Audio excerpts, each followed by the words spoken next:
WDET. I'm Robin Vincent.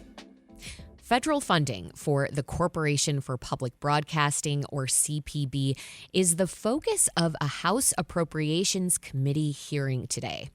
CPB provides funding to NPR and its affiliates, like WDET. Now, this follows a near party line vote on a bill that would rescind $8 billion in foreign aid funding and $1 billion for the Corporation for Public Broadcasting. That bill passed by a margin of 214 to 212, with 4 Republicans crossing the aisle to vote against the package. There also were 4 Democrats and 2 Republicans who did not vote on the bill at all. President Trump has already signed an executive order to eliminate CPB funding. He claims that public media is biased. But the Rescissions Act of 2025 would revoke funding that's already approved by Congress. House Republican Lisa McClain represents Michigan's 9th district. That includes northern parts of Metro Detroit and counties in the Thumb.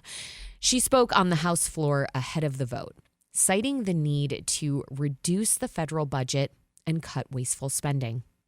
This rescission package sends $9.4 billion back to the U.S. Treasury. That's $9.4 billion of savings that taxpayers won't see wasted. Opponents of the rescission package argue that public radio, public broadcasting overall is essential, that it's nonpartisan public information, a service, and that defunding the Corporation for Public Broadcasting will pose an existential threat to public radio and television stations across the country.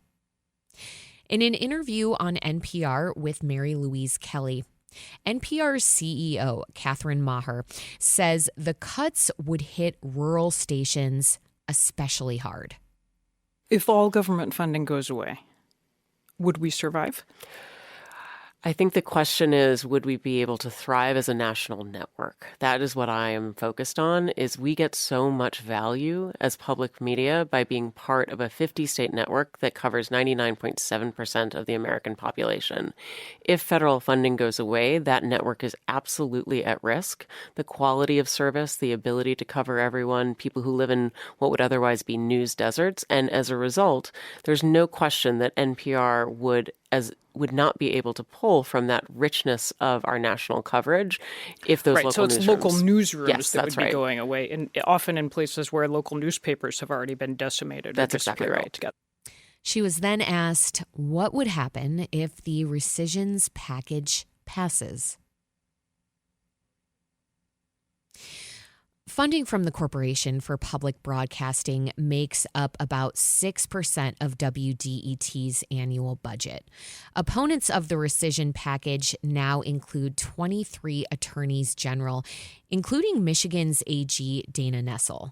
They've filed a brief in support of NPR and PBS's lawsuits to block the CPB funding cuts.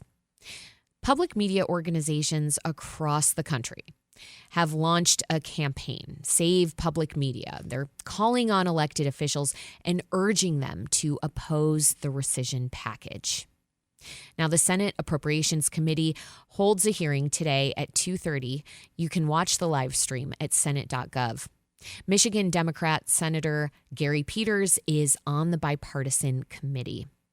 We'll continue to follow the story and what it means for your access to information and the services provided by public media, including WDET's.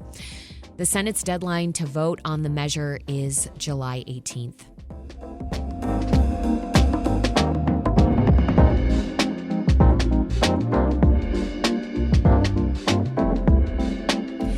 Coming up, to service city residents, Detroit needs more money and a bigger population. One mayoral candidate wants to accomplish that by making it easier to build in Detroit. We'll hear how Detroit City Council member Fred Durhal hopes to get that done next.